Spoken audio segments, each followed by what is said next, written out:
This file could end you. The words left his mouth before he even realized he'd spoken them aloud. Graham Easton didn't flinch. He didn't whisper in panic. He said it slowly, deliberately, like someone who'd once been paid very well to understand exactly what paper could do to people. But Alexandra Voss, CEO of Delcroft Biopharma, wasn't impressed. Not yet. She stood in the doorway of her glass-walled office, heels clicking against the polished floor like the warning ticks of a bomb counting down. The lights of Chicago burned behind her, cold white, distant. Her eyes locked onto the man standing by her desk, the janitor, her janitor, holding something that was never meant to be in his hands. A file.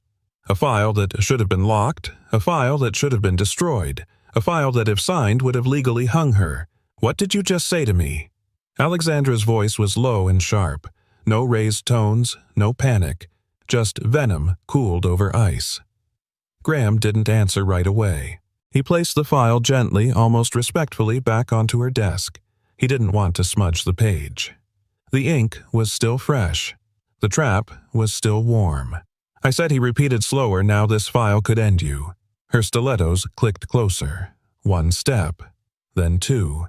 Her hand reached past him and scooped the manila folder up with the ease of someone too important to worry about consequences. She flipped it open, skimmed it. Her brows barely twitched.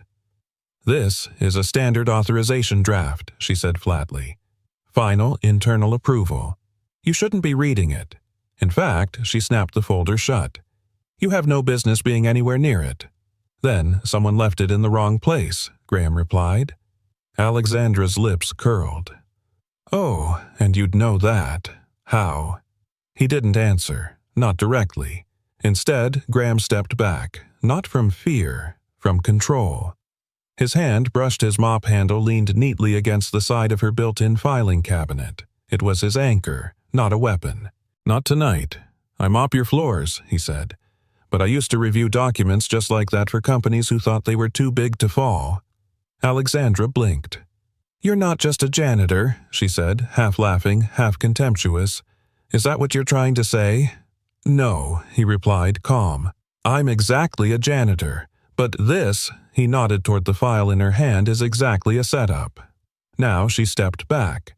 The silence between them stretched just long enough for the HVAC system to hum audibly above their heads.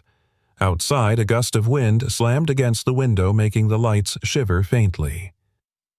Alexandra looked down at the folder again. Something in her chest tightened, but her mouth held its line. "You know what's in here, do you?" she asked. "I know what shouldn't be," Graham said. "Clause 73B waives corporate protection in the event of fatality. No lawyer would let that through. Not unless they wanted the CEO liable." She opened it again, scanned the paragraph, then slammed it shut. "How dare you read this?" Her voice rose now, not in fury but in disbelief. "You don't get to lecture me on legal liability. You're a night shift janitor who, watched too many courtroom dramas?" "No, ma'am," Graham said, his voice low. "I lived one." Alexandra hesitated. Graham turned away. He didn't want to linger. Didn't want to argue. He had no illusions about her listening. The rich never listen when you're wearing a name tag and pushing a mop bucket. They only remember you when the coffee's cold or the floor squeaks. He knew that. He lived that. But this file, this wasn't just paper, it was a coffin, and someone had left it right where she'd sign it without question. Alexandra didn't sleep that night. She sat in her corner office long after the elevators had shut down and the security cameras had flicked to night mode. The folder sat on her lap. Her thumb brushed over her signature block still blank. She hadn't signed it yet, but she almost had. Why was it there on her desk, not in legal's encrypted drive, not in her digital review stack, just lying there? Waiting. She tried to call Randall from legal. Straight to voicemail. She tried checking the version history on the internal server. No upload logs. She poured herself a glass of room-temperature sparkling water and stared at the skyline. And all she could hear was him. This file could end you. Who the hell was this man? She looked him up, Easton Graham.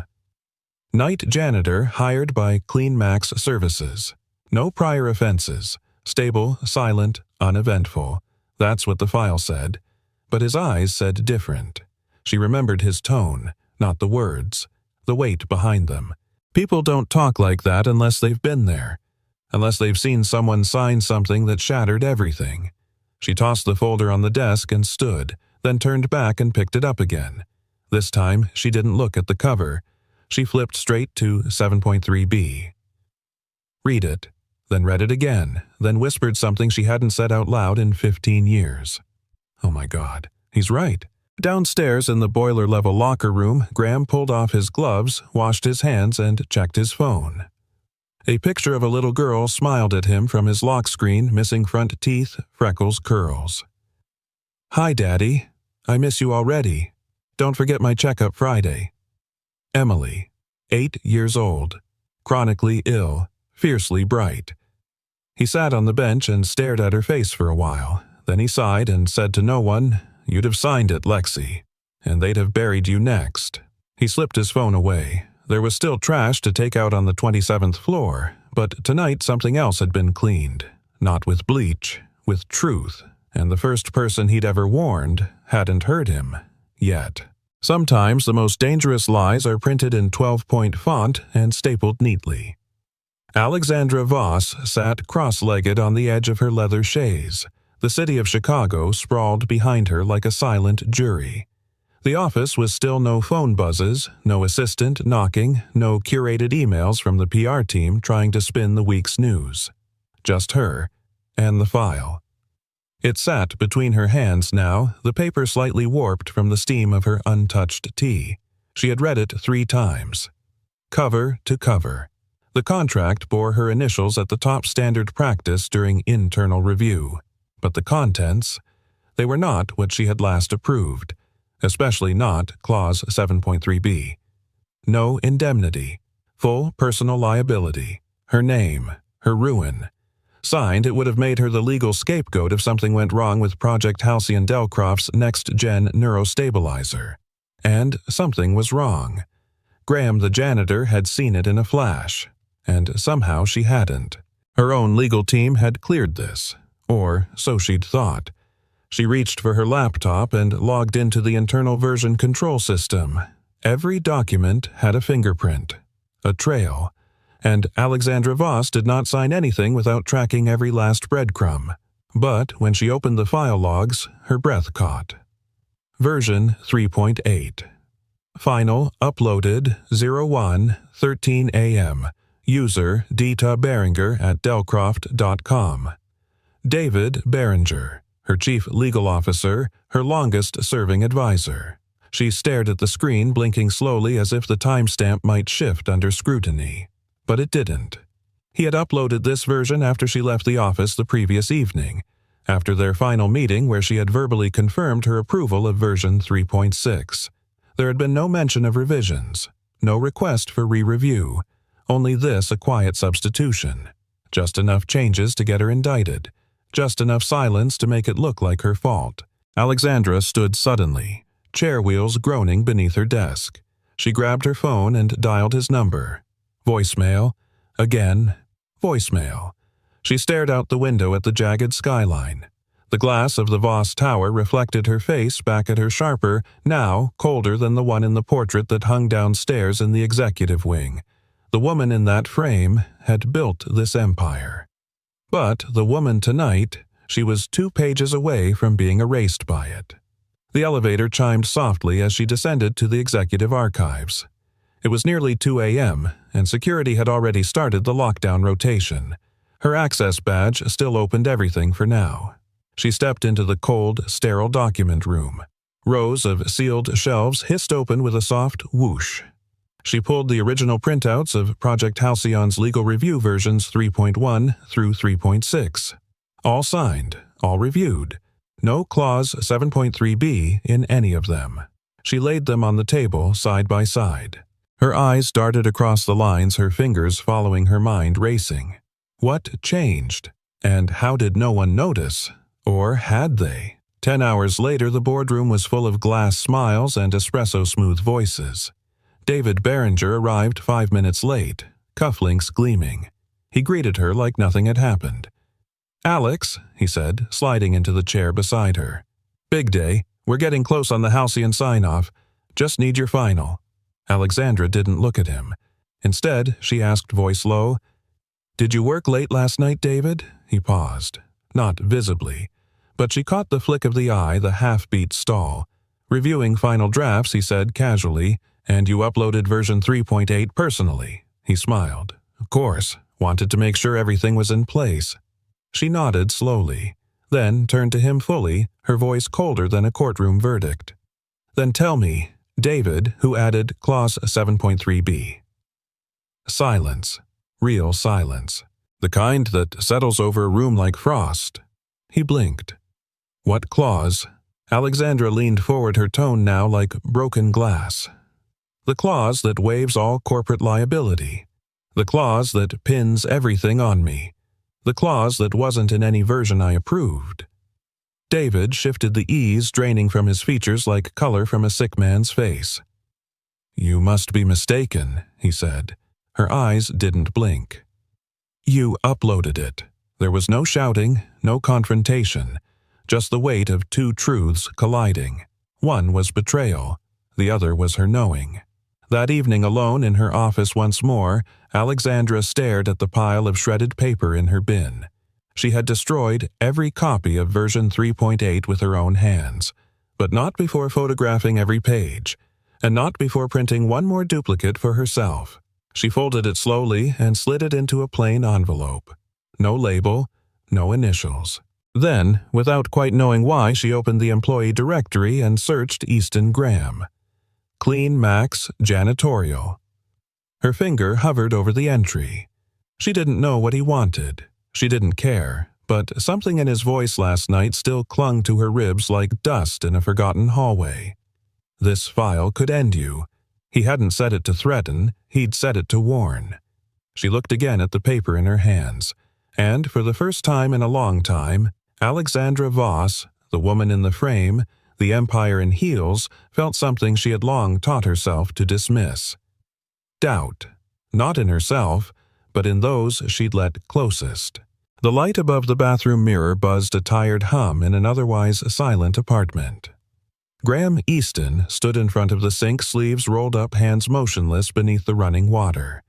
The soap had long since rinsed off, but he remained still, watching his own reflection like it might flinch first. Behind him, through the cracked door, came a voice, soft and melodic. "Daddy? Can I have the yellow one tonight?" Graham turned off the tap and dried his hands slowly on a frayed hand towel.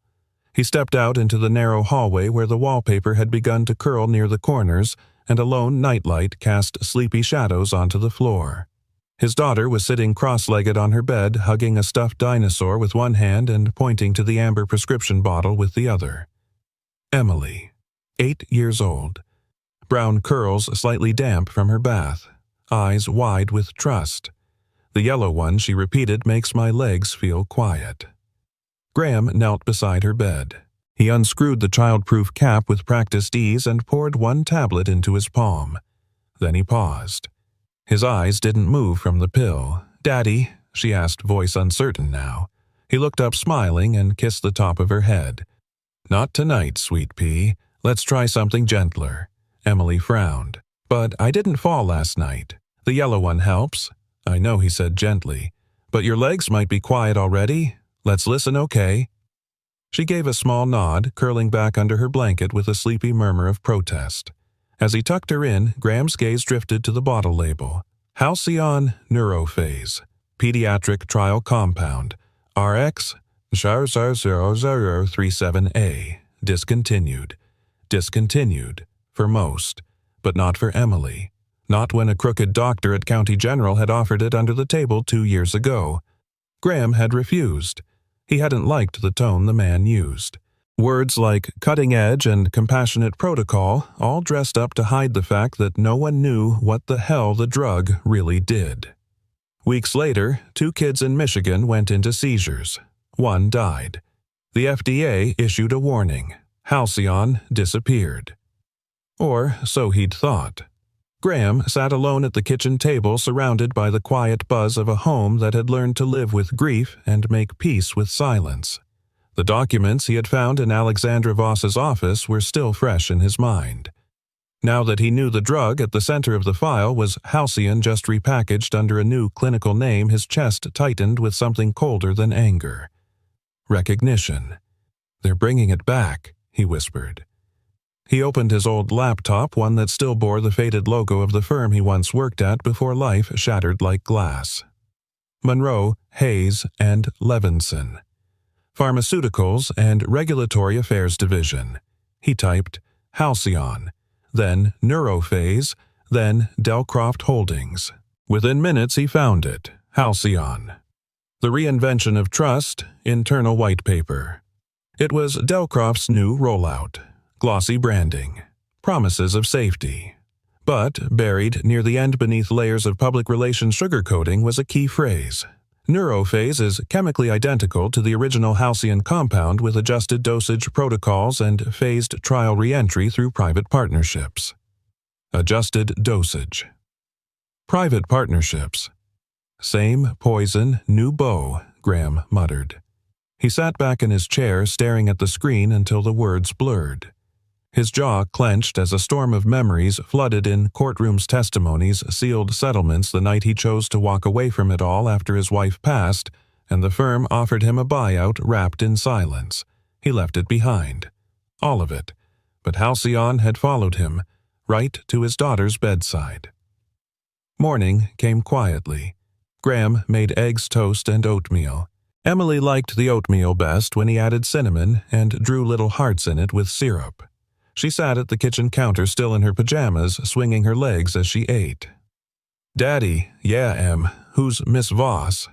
Graham froze. "Why do you ask? You said her name last night, in your sleep." He chuckled softly, covering. "She's someone I work for. Big important lady. Long legs, sharp words, tighter." "Schedule," Emily giggled. "Like the lady on TV who sells diamonds." "Pretty close," he said, ruffling her curls. "Is she nice?" Graham hesitated. "She will be," he said, "eventually."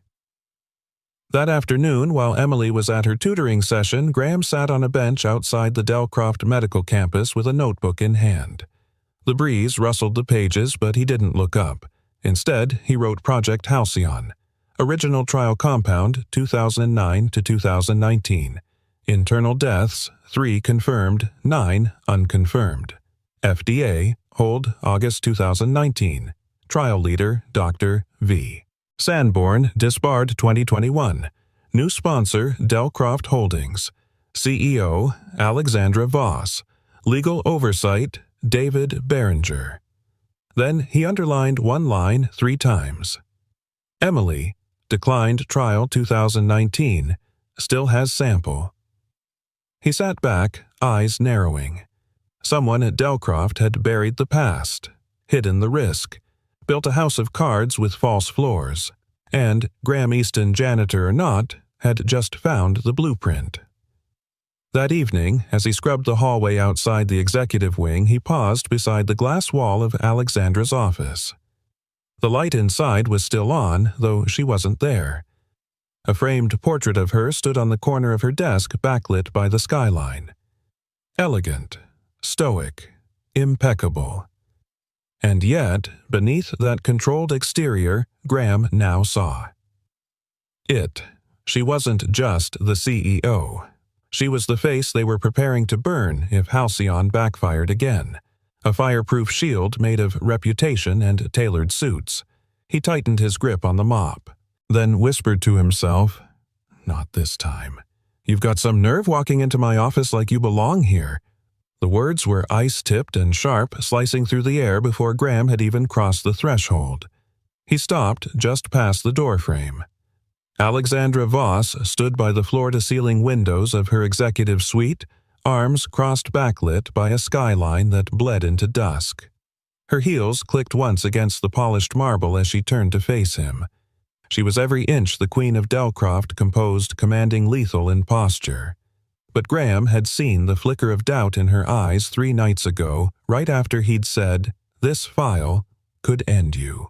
That sentence had echoed through her head like a church bell ever since. She didn't want it to, but it did. "I'm here," Graham said calmly, "because you asked." Alexandra's gaze didn't blink. Yes, to issue a formal reprimand for unauthorized handling of sensitive materials. You don't read files labeled internal use only unless your name's embossed on the door. Graham didn't move. "Is that all he asked?" Alexandra exhaled slowly, stepping behind her desk. "You're not going to defend yourself?" "I wasn't aware this was a courtroom." Her fingers tapped once on the edge of her keyboard. "You used legal phrasing. On page 6 of that file. You said, Clause 14b overrides civil indemnity under federal jurisdiction. That's not janitor speak." Graham tilted his head, a ghost of a smile on his lips. "No, it's the language of someone who used to draft those clauses." A pause. Alexandra's arms lowered slightly. "Who are you, Mr. Easton?" He took a step forward, his tone measured. "Someone who's read too many contracts that were meant to bury people. Someone who knows what it looks like when a company tries to repackage a lie." She narrowed her eyes. "You think Delcroft is lying? I think someone inside Delcroft is lying. To you. And they're doing it well." Another pause. He could see it now, the microfractures forming behind her composure, the subtle twitch of her jaw, the calculation behind her silence. She wasn't just angry, she was starting to believe him. "Sit," she said finally. Graham did. Alexandra slid a manila folder across the desk toward him. It was thinner than the file he'd found, but the label was familiar: Halcyon Restructure, Legal Compliance Preview. "I've gone through every version of this contract over the past 2 weeks, she said. "The version you read wasn't the one I approved. That line about full legal liability transfer, it wasn't there in the draft I signed off on for review." Graham nodded. "Someone altered it before final circulation." Alexandra hesitated. "Our head of compliance insists that version came directly from legal. Then your head of compliance is either incompetent," Graham said, "or playing a long game." That landed. Her eyes flickered to the corner of the room where a framed photo of her board of directors hung on the wall. Men in tailored suits, smiling too wide. One of them, David Barringer, stood close beside her in the photo, a hand just resting on her shoulder. Trust was a fragile thing in their world. "I want to ask you something," she said, breaking the silence. Graham waited. "Why are you mopping floors when you can dissect pharmaceutical contracts in your sleep?" He looked down at his calloused hands. "Because the last time I tried to save a company from itself, it cost me everything. My wife, my name, the house we were supposed to grow old in." His voice was steady, but his eyes had gone somewhere distant. "I walked away, thought I could disappear into quiet work and bedtime stories, but this," he looked up at her, "this came looking for me again." Alexandra's voice softened for the first time. "And your daughter, Emily," he said with a faint smile, 8 years old. "Loves dinosaurs, hates oatmeal unless I draw hearts in the syrup.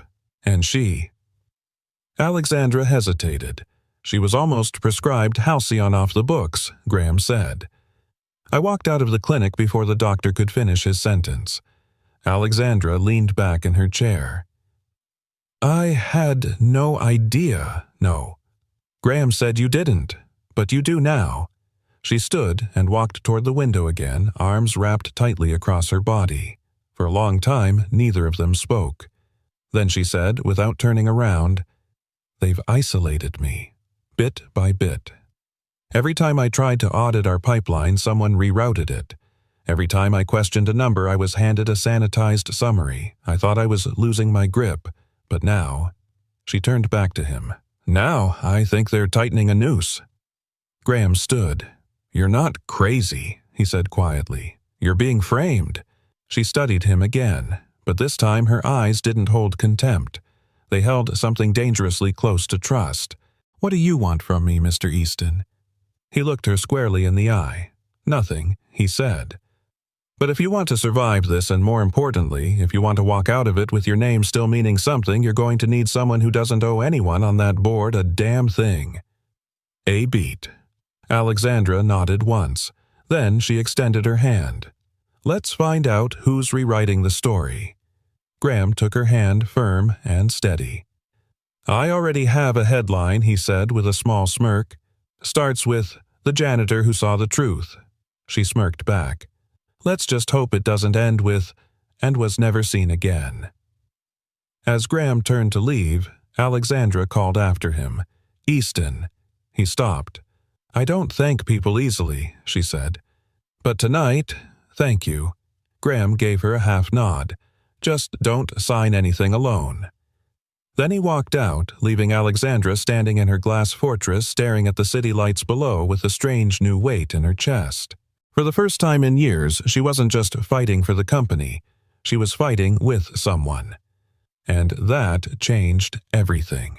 Sometimes the rot doesn't show on the surface. You've got to follow the smell. Graham Easton stood outside the secure access door of the Delcroft R&D archive room, mop in hand and eyes narrowed. He wasn't looking at the floor this time. He was looking at the badge reader. He'd watched the same junior lab tech enter a code 3 times this week after hours, always glancing over his shoulder, always leaving with nothing in his hands but carrying tension in his neck like he was smuggling guilt.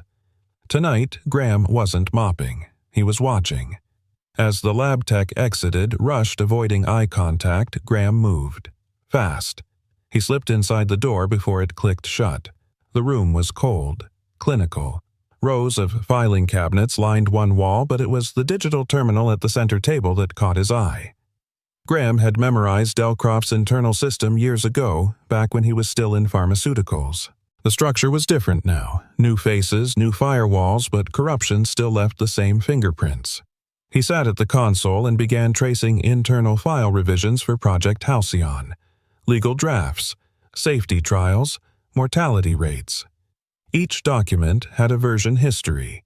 Most of them were clean, but one string stood out. 6 contracts marked non-essential had all been updated by the same internal user, Percy.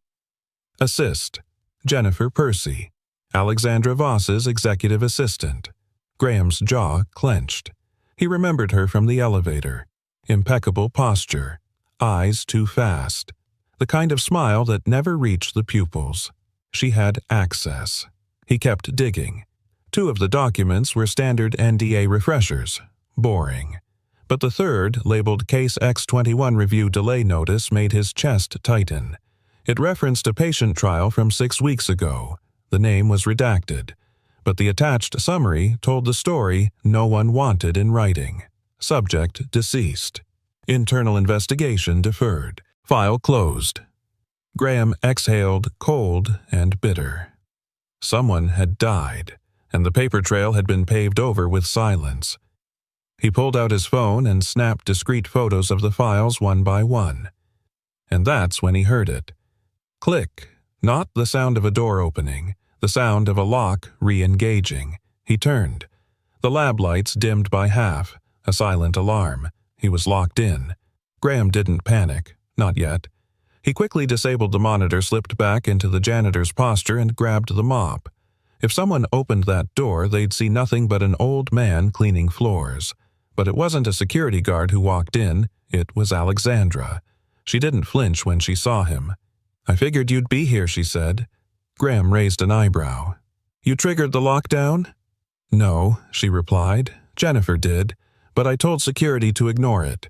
She stepped forward, her heels tapping lightly across the linoleum. "I wanted to see what you'd find before they did." Graham didn't answer. He handed her the phone instead. She scrolled through the photos. Silence. Then they buried a death. Graham nodded. "And Jennifer's the shovel." Alexandra looked up slowly, voice barely a whisper. "I trusted her." "You still can," he said quietly. "To serve whoever's paying more." She closed her eyes. "This goes deeper than I thought." "You're not wrong," Graham said.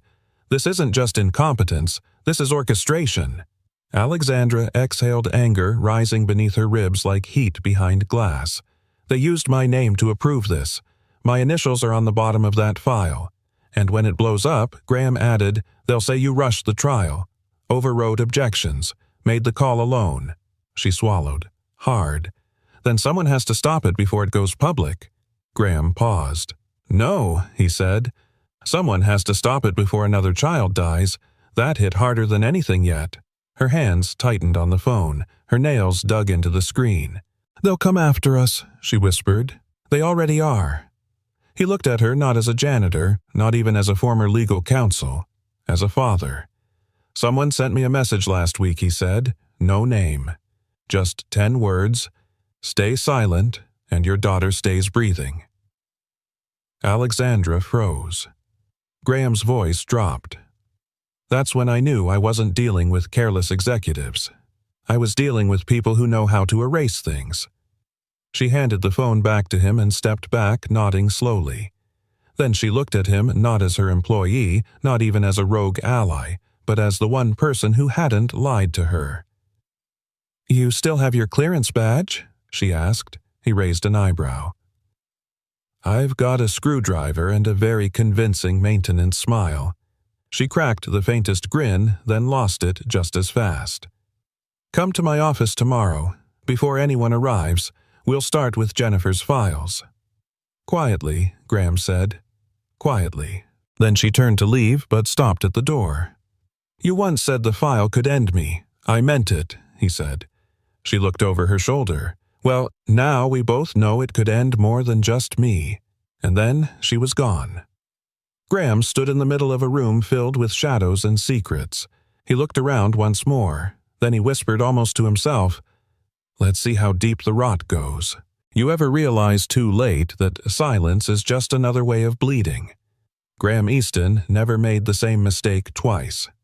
That was how he survived corporate boardrooms and janitor closets. But this wasn't a boardroom. It was a surveillance camera blinking red pointed squarely at his apartment door. It wasn't there yesterday.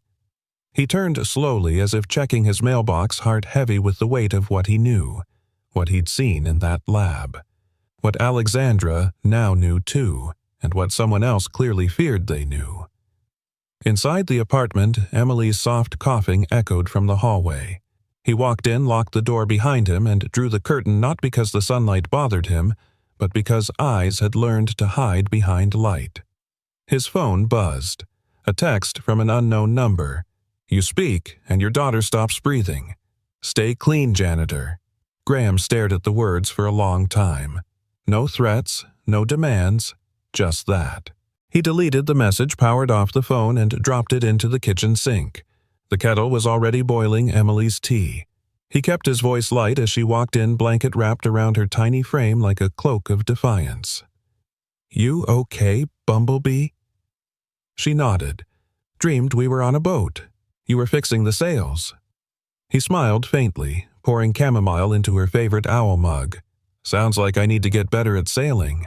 She giggled, but her laugh turned to a cough, sharp and dry. Graham knelt beside her, brushing the curls from her cheek. His hand lingered longer than usual. He'd always known danger might knock someday. He never expected it would threaten her breath to keep us silent. Later that evening, he sat in the dark kitchen staring at Emily's old bottle of medication, a leftover trial sample from the days before Halcyon was recalled. Her name wasn't on the registry anymore. She wasn't in any system. Just another child who slipped through the cracks. And now, the people who built those cracks were watching his door. The next morning, Alexandra waited in the corner booth of a nearly empty cafe on Archer Street. No entourage, no tablet, just a simple black coat and coffee gone cold. She looked up as Graham entered, wearing his janitor uniform like it was armor, and maybe it was. You're late, she said. I had to make sure no one followed me. She arched an eyebrow. You think they're tracking you? He slid into the seat, eyes never leaving hers. I know they are. He reached into his coat and handed her an envelope. Inside, a printed copy of the death notice from trial case X21. Someone texted me last night, he added. Said if I talk, my daughter stops breathing. Alexandra stared at the paper, then at him. They know you were in the archive. They know everything, he replied, and they're betting we'll do what they always count on. which is keep quiet to protect the people we love. For a moment, the cafe was silent except for the clink of a spoon behind the counter and the low hum of a fan. Alexandra reached for her coffee, hands trembling just slightly. "You were right," she said. "About Janitor. She approved 3 vendor contracts without proper signatures, and all 3 connect back to Halcyon's rebranding under Metatrol, which isn't even public yet," Graham said. "They're prepping a relaunch behind closed doors, new name, new packaging, same poison." She sighed. "And my initials are still on the original." "You're not the target," he said. "You're the shield." Her eyes narrowed. "Why?" "Because if this goes south, they can burn you and say they cleaned house." She looked away, then back. "They came for you. They threatened your child. Why are you still here?" His answer was quiet and solid. "Because she still breathes." There was something raw in the way he said it, like a man who'd stood at the edge of a cliff and chosen to kneel beside a child instead. Alexandra leaned forward. "I owe you an apology, Graham. The first night we met, I looked at your uniform and I saw nothing. You saw exactly what they wanted you to see," he said, "and exactly what I needed you to see." She shook her head.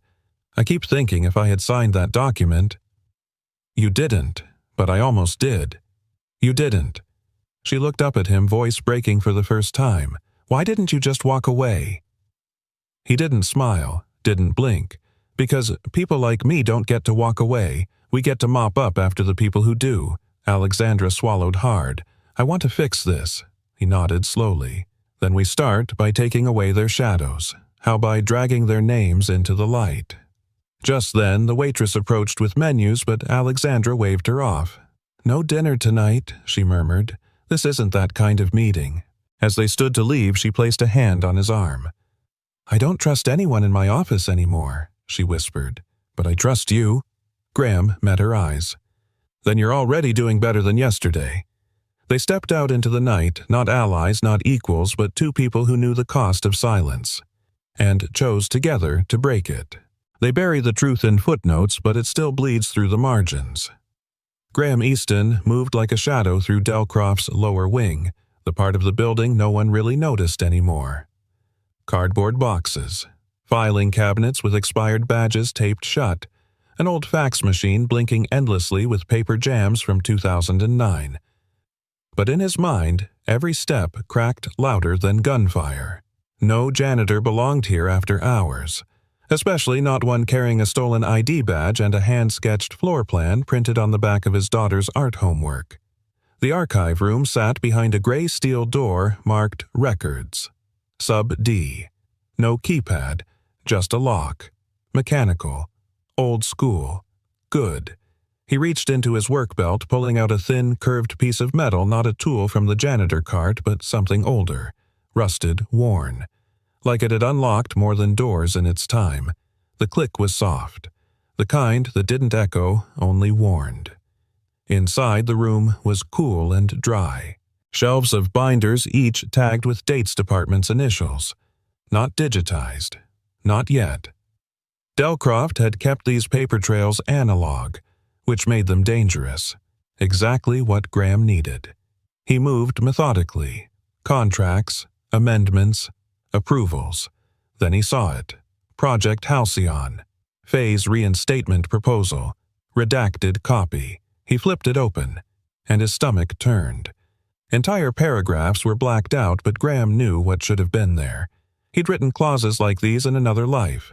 Legal terms masquerading as safety assurances. Opt-out language for board members. Death liability shifts to third-party vendors. And worse, a clause that indemnified senior signatories for known complications resulting from prior FDA non-clearance. They knew. They'd always known. The page trembled in his hands. He reached for his phone to photograph it. Footsteps. Not rushed, not afraid. Deliberate. A flashlight beam cut through the dark as a figure entered silhouette, tall, confident, feminine. Alexandra. "I figured if you were going to break a dozen internal policies, she said you'd at least do it in the room with the thickest dust." Graham didn't lower the file. "You followed me." I trusted you, she replied. So when I saw the motion sensors ping this floor at 2:12 a.m., I didn't call security. He handed her the file without a word. She flipped through it, eyes widening at each page. Her hand reached for her mouth. These are my initials. No, Graham said quietly. They're not yours. Your name was added later. That's not a signature, it was traced. Too perfect. No pressure, no soul. Alexandra looked up furious. That's forgery. No, he corrected. It's betrayal wearing a $3,000 suit. She shut the file slowly, the weight of it seeming to press against her lungs. You were right, she whispered. They needed a fall girl, and they dressed you in Prada. A bitter laugh escaped her. I spent years climbing this company. Thought I'd earned their respect. You earned their fear, Graham replied. So they gave you admiration, and quietly carved the knife. The tension held, and then shattered. From the hallway a voice barked, "Freeze, security." Graham moved instinctively, stepping between Alexandra and the door. Two guards burst in, flashlights raised. We received a breach alert. She's with me, Alexandra snapped. And this room is now under audit. No one touches anything until legal signs off. Got it. The guards hesitated. But ma'am, you're currently suspended, she said. Not fired. And if I find out who leaked that document trail, I'll make sure you're the ones on the next viral whistleblower reel. They backed off.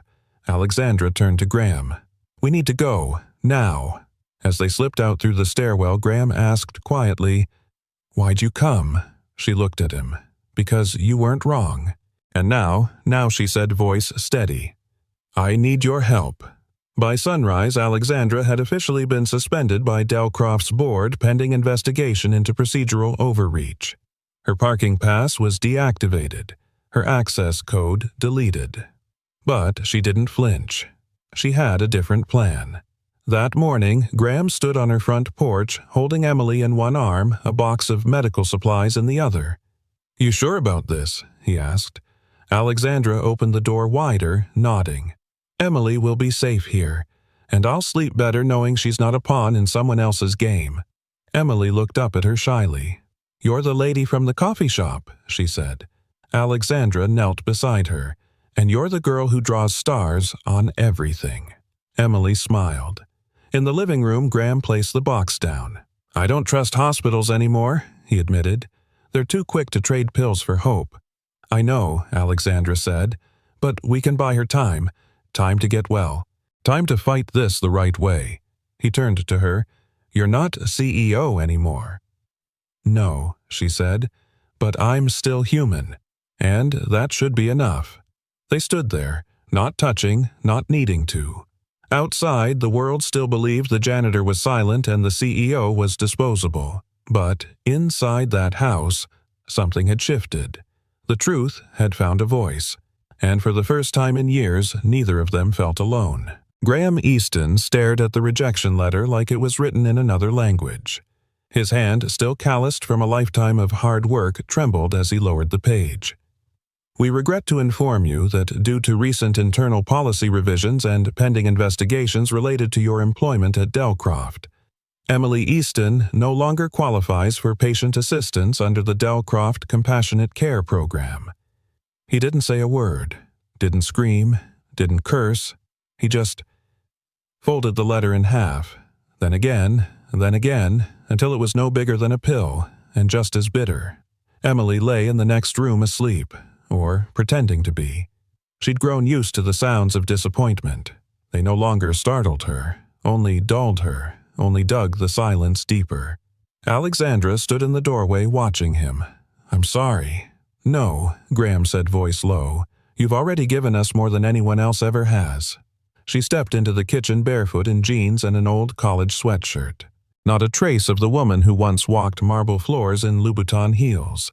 She poured coffee, though neither of them would drink it. You know they did this on purpose, she said. It's retaliation. Quiet, legal, cruel. They're sending a message, Graham muttered. Cross us and we'll let your kid rot. Alexandra swallowed hard. What if we don't let them? He looked up. What do you mean? She set a folder on the counter. Inside, names, testimonies, financial records, whistleblower protocols, leaked trial data, and copies of the forged contracts he'd uncovered. Graham blinked. "You've been preparing," she said, "since the moment they suspended me. They think I'm finished, Graham, but I'm not. I'm just unchained." He sat down, slowly flipping through the documents. "I'll go public," she continued, "but I can't do it alone." Graham was quiet for a moment. Then, "You know I once believed in justice. Back when I was clean-shaven and wore cufflinks. Before I watched a boardroom vote decide who lived and who didn't." "You still believe in it?" she said. He gave a half-smile.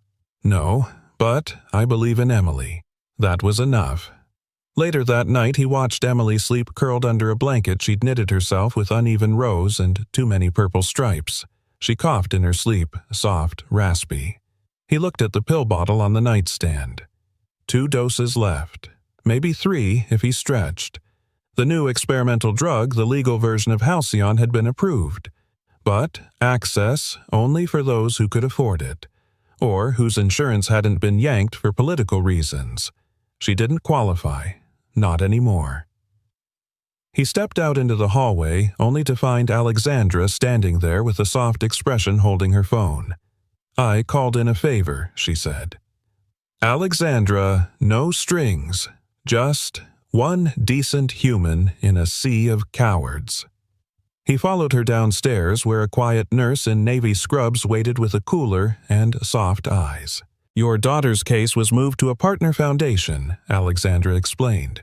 "They'll supply the approved medication for a short trial, enough to stabilize her until we find a longer solution." Graham looked like he might fall over. "I don't know what to say." "Then don't say anything," she whispered. "Just sit with her while it works." He nodded, then, without thinking, placed a hand over hers. Not romantic, not even grateful, just steady, like a man anchoring himself to something real, and maybe for the first time in years, safe. Over the next week, Graham and Alexandra retreated into a kind of war room. Emails, testimonies, names of former employees blacklisted for asking questions. The deeper they dug, the more rot they found. "I used to think the worst thing a corporation could do was make a mistake," Alexandra said one night. "But the worst thing," Graham replied, "is making a mistake, and burying the bodies under NDAs. They didn't sleep much, didn't eat much, but they built something together, not just a case, but a cause, a future worth fighting for. And Emily was getting better. She started to laugh again. She drew little animals and taped them to the fridge. She danced badly joyfully to music from a dusty old speaker Graham thought he'd thrown out. She was still sick, but she was living. That was more than enough. The day Alexandra handed Graham the final flash drive, there was no ceremony. Just a whispered warning. "This makes you dangerous. I've been dangerous since I learned to read legalese." He packed the drive in a plain envelope, kissed Emily on the forehead, and disappeared into the early morning fog. She watched him go, standing at the door in her robe holding a coffee that had gone cold hours ago. She didn't cry. Not yet. But her throat burned with the ache of someone who had finally chosen the right side, knowing what it might cost. That night, Graham sat in a cheap motel room uploading files to 3 separate destinations. FDA. Independent media. One unnamed watchdog group known for bringing down entire empires with nothing but truth and stubbornness. As the progress bar filled his phone, buzzed. A single message from Alexandra. "No matter what happens tomorrow, we did the right thing." He stared at the words for a long time. Then he wrote back, "The right thing never comes easy, but it's always worth it, G." He didn't sleep, just waited for the noise to begin. The world didn't end with a bang. It cracked with a ping. One email. Subject, urgent, whistleblower. Data drop, Delcroft Pharmaceuticals, from a burner address. Sent to thousands. Journalists, regulators, anonymous tip lines. Former employees, government watchdogs, even a few morally conflicted investors. And then the silence exploded. Within hours, hashtags surged. Ashatat, Delcroft, truth, ajar, justice. For Emily had profit over patience. News anchors stumbled over the details, the forged compliance reports, the secret internal memos, the deliberate delay of life-saving treatments for financial manipulation. The audio files of internal meetings didn't just hint, they roared. A man's voice on one clip. She's just a janitor's kid. If she dies, it's a line item. That was the line that made the world stop scrolling. That was the moment the nation leaned in. At 7:42 a.m., Alexandra Voss opened her eyes to the sound of 3 missed calls, a dozen voicemails, and a text from someone she hadn't spoken to in 2 years. "You did it. Proud of you. Be careful." She sat up slowly, phone in hand, breath catching in her chest. She had spent years mastering the art of control, her words, her face, her empire. But nothing could have prepared her for the tidal wave of exposure now crashing down on the very house she helped build. And she wasn't hiding. She was dressing. Black blazer, no jewelry, no makeup, just the truth and her voice. Mom, Emily, stood in the doorway holding a crumpled drawing of a cat with a cape. "Are you going to work?" Alexandra knelt down. "Kind of, sweetie. I'm going to tell the truth." Emily blinked, then handed her the drawing. "You can have Super Meow." Alexandra smiled, the first honest one in days. "I think I might need her." An hour later, the Delcroft headquarters was a war zone of suits and sweat. The boardroom was filled with people who once controlled billions with a nod. But today they were scared. Not of regulators. Of her. When Alexandra Voss walked in, the room went quiet, the kind of silence that signals a shift in gravity. She dropped a printed copy of the leaked email on the polished table. "Anyone want to guess who sent this?" she said coolly. "Because I already know. What I don't know is who helped bury it." The general counsel shifted in his seat. We're handling this internally." "You're not handling anything," she cut in. "You're reacting. And the people out there, they're not reacting anymore. They're demanding answers." Another executive stood. "If you're here to grandstand, I'm here to resign," she said. Voice calm as a blade. That silenced the room. "But not before I make one thing clear. I knew something was wrong. I felt it. And I ignored it because I didn't want to admit that I was surrounded by vipers. That ends now." Someone chuckled nervously. "You think walking away makes you look noble?" she said. "But it makes me clean. And that's more than I can say for this board." Then she turned to the youngest face in the room, a new compliance analyst whose resume had been ignored for months. "I suggest you start listening to her. She's been right about everything." With that, Alexandra slid a sealed envelope onto the table. "My full testimony. Signed, dated, indexed, cross-checked." A pause. And one more thing she added just before stepping out. "If any of you touch a single cent of hush money, I will burn this company down to its foundations, and smile while I do it." The door clicked behind her. Meanwhile, in a modest public school in Southside Chicago, Graham Easton walked past a row of second graders reciting poetry and found his daughter in the nurse's office. "Hey, Em," he whispered, crouching beside her. Her face was flushed but not pale. That was new. The nurse handed him her file. "She's doing better. Remarkably, actually." "Still tired, but I know," he said, eyes stinging. He kissed Emily's forehead. "Dad?" "Yeah, I saw you on TV." Graham's breath caught. "I didn't do anything special." "You told the truth," she said, "and people listened." She fiddled with the corner of her blanket, then added, "That's kind of like a superpower." He laughed quietly. "I guess it is." By afternoon, reporters had swarmed the gates of the Delcroft campus. Protesters lined the sidewalk with photos of family members lost to delayed treatments and slogans painted in raw pain. And, in the middle of it all, standing in plain clothes beside a food truck handing out free water bottles, was Alexandra Voss. No press team, no bodyguards, just her, listening. That evening, she sat on a park bench scrolling through emails, some full of threats, some of gratitude, most full of stories. Real names, real children, real loss. Her phone buzzed. Graham Easton. Voicemail 1. New message. She listened. Hey, I don't really know how to say this, but thank you for standing up. For my kid. For every kid like her. A pause. I don't know what happens next. But I do know this, whatever you need from me, I'm in. Another pause. His voice cracked. And if no one's told you lately I'm proud of you. Click. Alexandra didn't speak. She just pressed the phone to her chest. And, for the first time in a decade, let herself cry. The winter sun slanted low through the frosted windows of the recovery room, washing everything in a soft golden hue. It had been 3 weeks since the hearings, 2 since the FDA placed an emergency suspension on Delcroft's operations. But today, all of that faded behind one thing: Emily Easton was standing.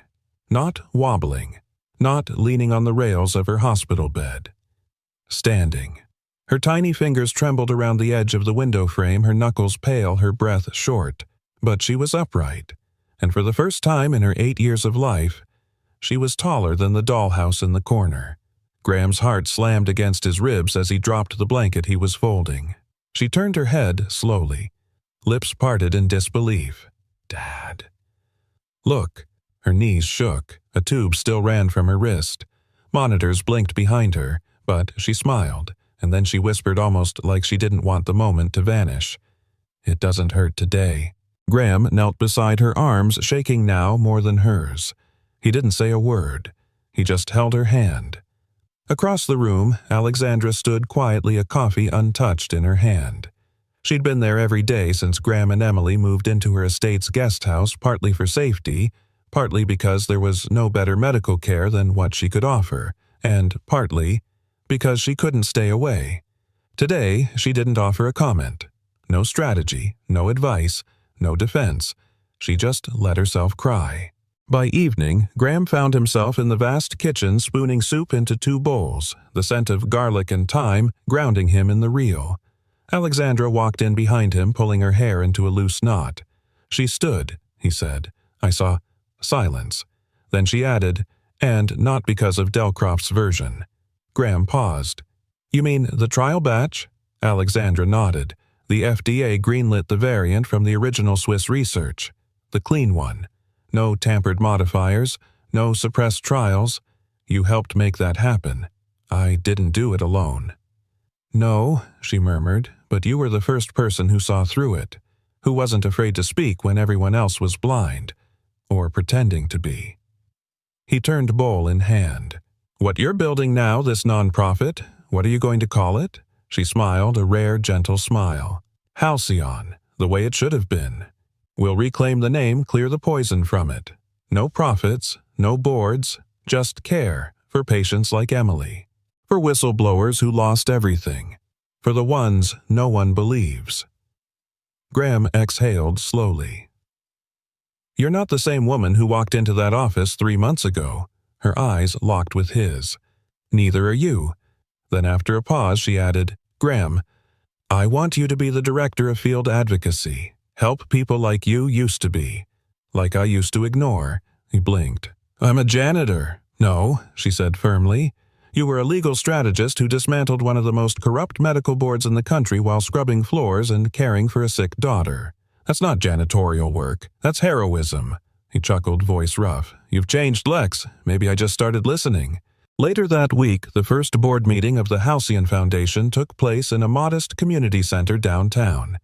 No skyscrapers, no marble, just folding chairs and real people. There was a moment of silence held for patients lost under Delcroft's negligence. Then Alexandra took the stage. This foundation, she began, exists because someone once read a file meant to destroy him and instead used it to save lives. Her eyes met Graham's across the room. In a system built to silence janitors and elevate suits, he read what no one else dared to. And then he whispered the truth even when it could have cost him everything.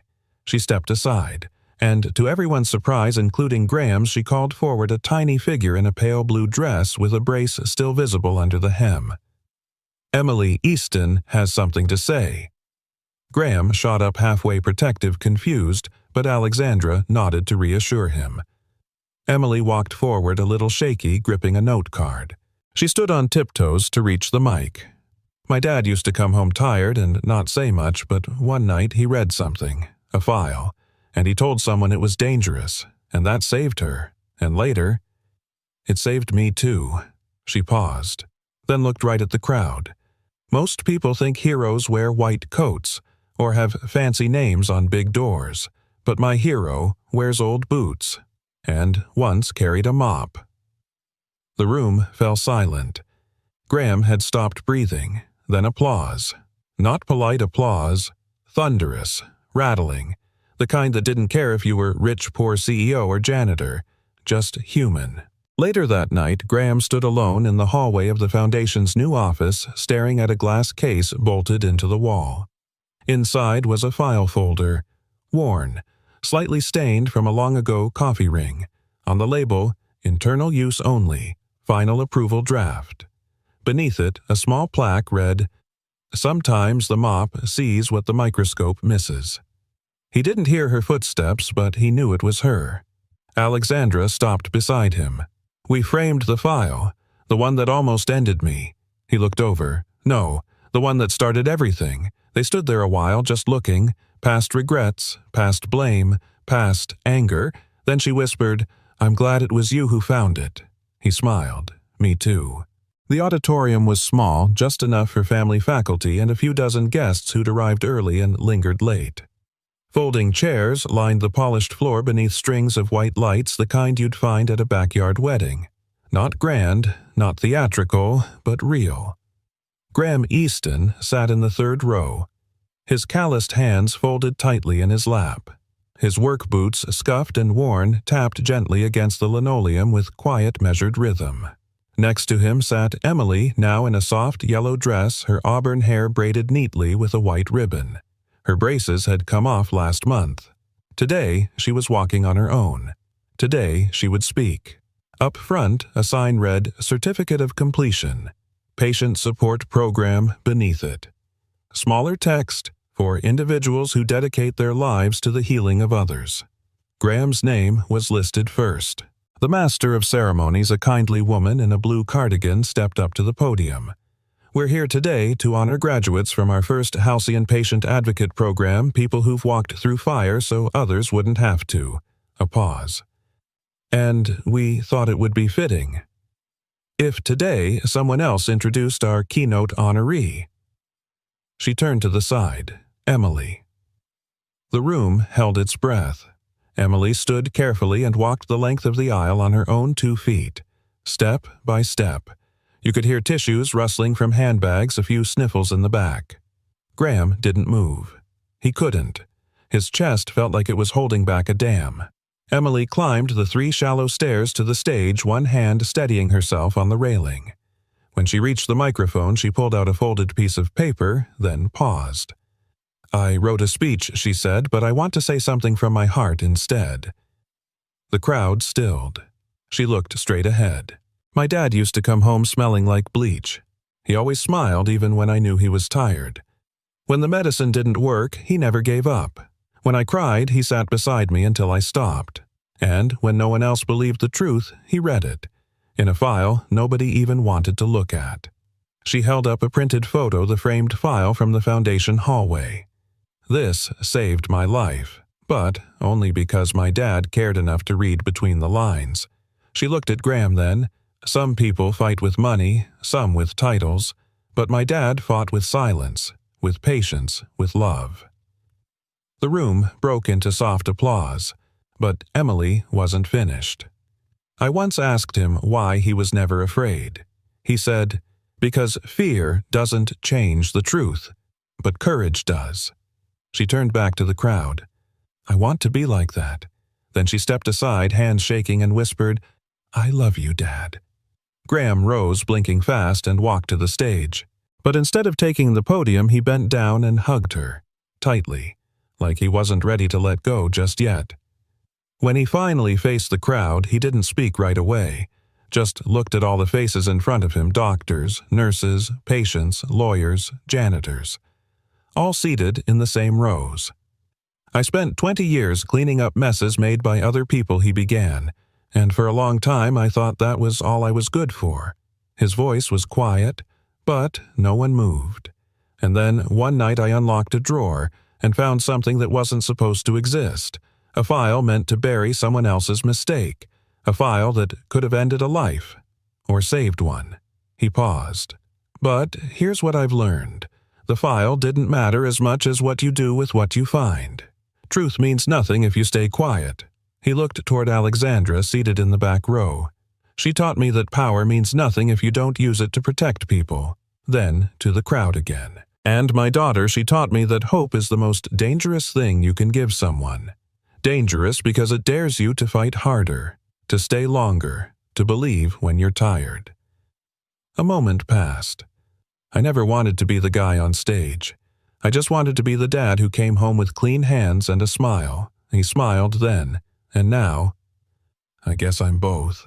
The room rose in a standing ovation, not because he was eloquent, but because every single person knew the truth in his voice. Later that afternoon, long after the last chair had been folded and the last cookie wrapped in napkin, Graham walked the quiet hallway of the Foundation's main floor.